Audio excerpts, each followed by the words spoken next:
Have you ever looked at your garden and just felt defeated? Your plants are looking kind of yellow, you're shelling out a ton of money for fertilizers, and that compost pile you started, well, let's be honest, it's become a smelly, pest-filled nightmare. If any of that sounds familiar, trust me, you are definitely not alone.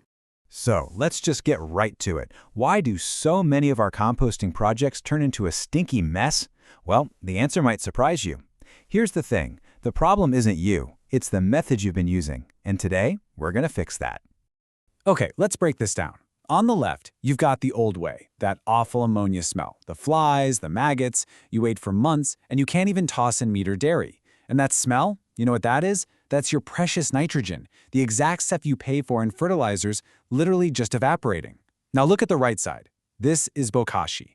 We're talking a pleasant, kind of pickled scent, 0 pests, and it's ready in a few weeks. Best of all, it handles all of your kitchen waste, locking in nearly 100% of those nutrients. Yeah, the choice is pretty obvious, isn't it? So, how on earth is this possible? Well, the secret comes from Japan, and it completely flips the whole idea of composting on its head. See, we're not going to let our waste rot. We're going to pickle it. Here's the big idea. Think of traditional composting like leaving your front door open for a criminal gang of rot-causing bacteria. They come in, throw a crazy party, create heat, release stinky gases, and just destroy the nutrients. Bokashi, on the other hand, well, it's like you're inviting in a disciplined, elite army of special microbes to take charge. We're ditching the uncontrolled rot and switching to controlled fermentation. And who's the general of this elite army? Let me introduce you to our hero, lactic acid bacteria, or LAB for short. These are the exact same powerhouse microbes that make things like yogurt and sauerkraut. And they have a superpower. They thrive in an anaerobic environment. That means they work without oxygen. And that little trick is the ultimate weapon against rot and smells. So here's how it works. As our little microbial army goes to town on the sugars in your food scraps, they produce lactic acid. This makes the whole environment inside the bin super acidic. We're talking more acidic than vinegar. For that criminal gang of rot bacteria and pests, this is a hostile takeover. They just can't survive. It's a scientific kill switch that guarantees you'll have a system with no smells and no pests. Okay, that's enough of the science. Let's get to the good stuff. How you can do this yourself for next to nothing. We're diving into the practical, golden formula for making the starter that powers this whole thing, Bokashi bran. Look how simple these ingredients are. You're going to need 1 kilogram of fine rice bran, which is usually super cheap, sometimes even free, then 10 grams of an anaerobic starter culture, which you can find online or at farming supply stores. Add about 30 to 40 milliliters of molasses and 200 milliliters of clean water. And that's literally it. And the process is just as easy. First, just mix your dry stuff, the bran and the starter culture together. Next, dissolve the molasses in your water. Then you're going to slowly add that liquid into the dry mix, stirring it all up. Now, listen up, because step 4 is the most important part, the squeeze test. Grab a handful and squeeze it as hard as you can. If it clumps up but doesn't drip any water, you've nailed it. That's the perfect moisture level. Finally, pack it all real tight into an airtight bag, press all the air out, seal it up, and just let it ferment somewhere dark for about a week. Once your bran has that sweet, fermented smell, you're ready to start filling your bin. I want you to think of it like making lasagna. You start with a thin layer of your homemade bran. Then add a layer of your chopped up food scraps, and the smaller you chop them, the better. Sprinkle another layer of bran right on top. And here is a non-negotiable rule. Press down firmly after every single layer. You got to get all those air pockets out.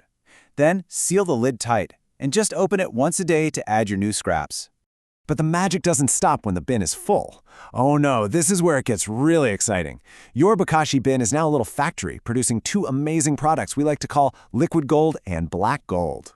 So, after about a week or so, you'll notice this brownish liquid collecting at the bottom of your bin. Now, this is not garbage juice. This is Bokashi tea, and it's pure liquid gold. It's a powerful living liquid fertilizer just packed with beneficial microbes and nutrients, ready to be rocket fuel for your plants. And check out how versatile this stuff is. Of course, most of it you'll use as fertilizer, but here's a wild card. You can use it as a natural drain cleaner. Seriously, the powerful enzymes in the undiluted tea will literally eat away at the gunk clogging your pipes. It's a totally safe and eco-friendly way to clear them out. Okay, before you run off to feed your plants, I need you to stop and memorize this number. This is probably the single most important ratio in this entire process, 1 to 100. This is the golden dilution ratio, and I cannot say this loud enough, never, ever pour undiluted bokashi tea on your plants. It is way too acidic, and it will just scorch the roots.